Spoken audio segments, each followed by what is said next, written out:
So right now, all across the country, lily pads are starting to come up, and there's no better way to catch fish out of them than flipping. But one of the hardest things to do is get baits in and out of them easily, because most baits like to catch up on the pads and get you hung up. Today what we're going to talk about is a bait that goes in and out of the pads easily, and I'm going to show you how to fish it, where to fish it, and how to catch more fish with it in the springtime. So stick around, it's going to be a good video. So the bait that we're throwing today is a Z-Man bang stick, but I really want to show you how to rig this bait properly to be able to get it in and out of there, because there's a special hook that I use to be able to Texas rig this bait that allows me to have a high hookup ratio, be able to hold on to those fish and still get them out of the pads and still get my bait to go in and out of the pads easily. So the hook that I'm using to be able to get these fish is a Z-Man ZWG. It just came out last year, and there's a couple different reasons that I like it. One of the main reasons is that it has a keeper on the front side of the hook to be able to hold my bait, so that way if I miss a fish, my bait does not slide down my hook, because this is a typical EWG style hook with a little bit heavier wire. But a lot of times if you miss a fish, your bait tends to slide down and get balled up. Not with this hook because of that keeper. It also has a small rubber peg on the back side of the hook that what that does is that keeps your bait from sliding down on the hook, which keeps your bait up and Texas rigged and Tex-posed, so that way the hook doesn't come exposed and get stuck in the lily pads while you're flipping. It only gets exposed when there's pressure to it, which is when a fish eats it, which allows you to set the hook, get those fish without setting the hook into those pads and constantly getting hung up while you're fishing. Now what I'm going to do is I'm going to show you how to rig this bang stick, so that way you can present it weedless and be able to pitch it in and out of this cover to be able to catch those fish. So the first thing is I slid a bobber stop up onto my Cortland Master braid. And the next thing is the weight, and the weight is really important this time of year because I like to go lighter rather than heavier, because these fish, when they're in these pads, a lot of times can be right underneath the surface or right on the bottom. And so I like to give those fish as much time as possible on each flip to be able to catch that bait if they're suspended, so they don't have to try to track it down. So a lot of times I go with a 3/16, and the heaviest oftentimes will be a 1/4, just because I like to keep that weight super light, especially around the spawn. So I'll put that 1/4 ounce on there. Next is the ZWG hook. Like I ran you guys through that, it's a super specialized hook that Z-Man came out with. I'm just going to tie that on with your favorite knot. I'm not going to snell this one. I'm actually just going to tie a San Diego jam knot on there, because I don't want that hook to kick out as it's coming through this cover.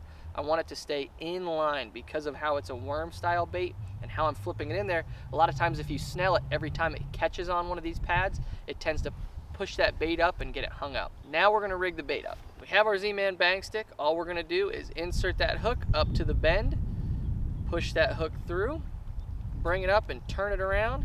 And now, so you slide it up onto that keeper, and now you can see that bait is literally not going to be able to slide off. And because this is a Laz-Tech, a lot of times in these pads, this bait will be moving around, and other style baits will get cut up as you're fishing around these pads. Any appendages will get caught on the pads and ripped off, and you can see this bait is super nice and streamlined.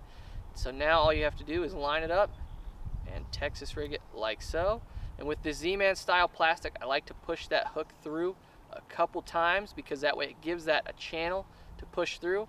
And now what I'm going to do is slide this little keeper right up here, so you can see with pressure it won't really come down, but when you push on it, if a fish were to eat it, it'll still expose that hook and slide that down there. So that'll just help keep that bait up on the hook instead of it popping down. So now we can slide this down, and now we have that perfectly rigged bait ready to go up there and fish. And so what we're going to do now is we're going to hop up on the front, and I'm going to walk you guys through a cast so you can see how I like to work this bait when I'm fishing around these pads and when I'm fishing around other types of cover to be able to catch more fish. But like we talked about, it's hard to get baits in and out of there. And so what that means is you have to use specialized gear, which I want to talk about first, because if you're fishing in lily pads, you have a tendency to hook big fish, and they have a tendency to get wrapped up, because if you've never seen lily pad roots, they're like this big around, and those fish can get wrapped under them and through them, and even a 2-pounder can feel like a 10-pounder if you're not using the right gear. So today what we have, this is an Ark Essence 7/6 heavy fast action rod, and I pair that with Cortland Master braid in a 50-pound, because I like to be able to get that bait out of there, and the 50-pound braid acts as a saw blade to cut through those lily pad stems, much like your trolling motor does when you're trying to get through here, because those fish will get you wrapped around. And if you're using fluorocarbon, you're gonna get your feelings hurt, because fluorocarbon will not cut through the pads. So you have to have braided line to be able to cut through those pads to get those fish out. It's also important that you peg your weight for the bait that we're throwing today, because if you do not peg your weight, a lot of times what will happen is the bait won't fall in the same spot as the weight, and it will get hung up and when you set the hook, you won't have a direct connection to that fish. Your bait will be on the other side of the pad stem, or your weight will be wrapped around something, or that fish will just have your bait around, and it doesn't make for a good hook set. So you want to have your bait pegged to your weight in the pads. So one thing that you need to do is you need to dissect the Lilly pads in order to find them, because a lot of times what happens is people get overwhelmed by the sheer amount of Lilly pads, especially if you're in places like Florida or even in the Midwest where we have a lot of these northern lakes that have all of these pads. You can kind of just get lost in the amount and expansiveness of the pad fields. So what you need to do is find the edges first and then really figure out what stage those fish are at in the pads. Generally what happens is they'll be on the more furthest out pads in the beginning of the season, earliest in the pre-spawn, and then you have to follow them as the spawn continues to be able to figure out where they're at. Now the bass really like the edges, so they will be following along the edges, and that's usually where I start. I also look for gaps in the pads, places where there might be a hard spot that those fish would be spawning on, places that there might be milfoil, hydrilla, some other type of grass in the pads, or places that there is other irregularities in the pads. That could be stumps, that could be brush piles, that could be cattails.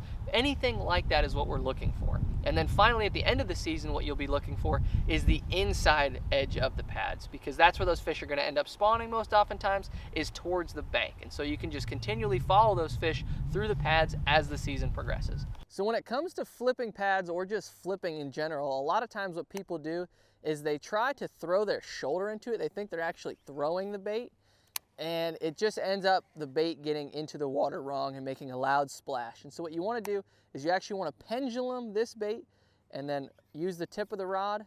And then what I actually do is when I pendulum that bait, I let more line out and then I let my rod fall forward, because what that's going to do is that's going to give that bait slack when it hits the water to be able to fall down nice and slow without falling towards you, without you pulling the bait. So I will pendulum that bait out, let it hit the bottom, and the first thing that I'm going to do when I'm flipping around these types of pads is I'm not going to hop it. I'm going to leave it sit for a second, because if those fish are spawning, or they're even thinking about spawning, or they're even looking at your bait, a lot of times if you hop it immediately, you pull it away from that fish. So I will leave it sit, and then I will do nice light shakes when I first hop it in there. Because again, if that fish is sitting there looking at it, I want that fish to know right where that bait's at. Because a lot of times with all of these pads around, they can kind of lose where your bait's at. So I will do nice light shakes, then I might do a nice hop, let it hit the bottom again, and then I'm gonna pull it out.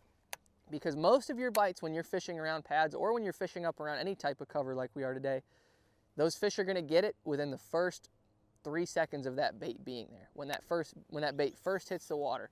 So you'll flip it in, let it hit, give it some light shakes to let that fish find it, hop it a couple of times, and then I'm pulling it out, because it's all about covering water and it's all about finding those fish where they're at in this specific type of cover. Like we talked about, these big expansive fields, it can be hard to find where they're at. So the more flips you make in a day, the better off you're gonna be. Or not. Right into pads. Pop.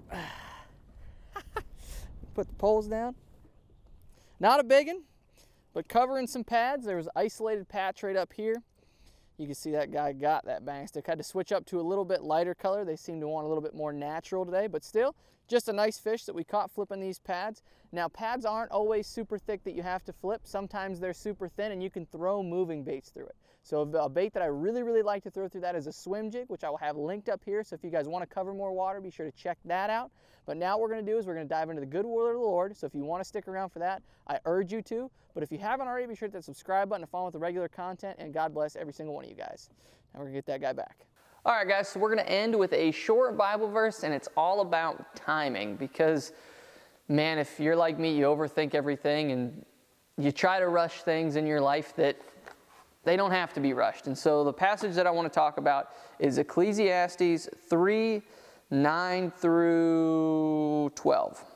And so what it says is, "What does the worker gain from his struggles? I have seen the task that God has given people to keep them occupied.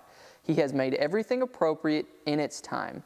He has also put eternity in their hearts, but man cannot discover the work God has done from beginning to end." So the reason that I picked that one is because a friend of mine recently is struggling with relationships and trying to force everything And I've been struggling with trying to find, career paths and whatnot. This is one of my favorite things to do is film and fish, but there's also things that I need to do in life, and you struggle with the waiting part of it. And what I liked is it said God has given them tasks to keep them occupied. And so if nothing is moving forward, then that means you're in good company and where you're supposed to be. If you're trying as hard as you can and nothing new is happening, and then that means you're right where you're supposed to be. Then that means the timing is not right for you yet. That doesn't mean give up on what you're trying to do. That doesn't mean just F it all and stay where you're at. No. It means that there's a reason you're there, and you need to understand that reason before it's too late. And so there's a timing for everything in your life, and I just urge you guys to look at everything that's going on in your life and ask yourself, well, maybe this is where I'm supposed to be right now because I'm supposed to learn something, and I urge you to try to figure out what that is. So thank you guys so much for watching. God bless every single one of you guys. If you haven't already, be sure to hit the subscribe button and like the channel to follow along. But thank you guys so much for watching, and I can't wait to see you guys in the next video.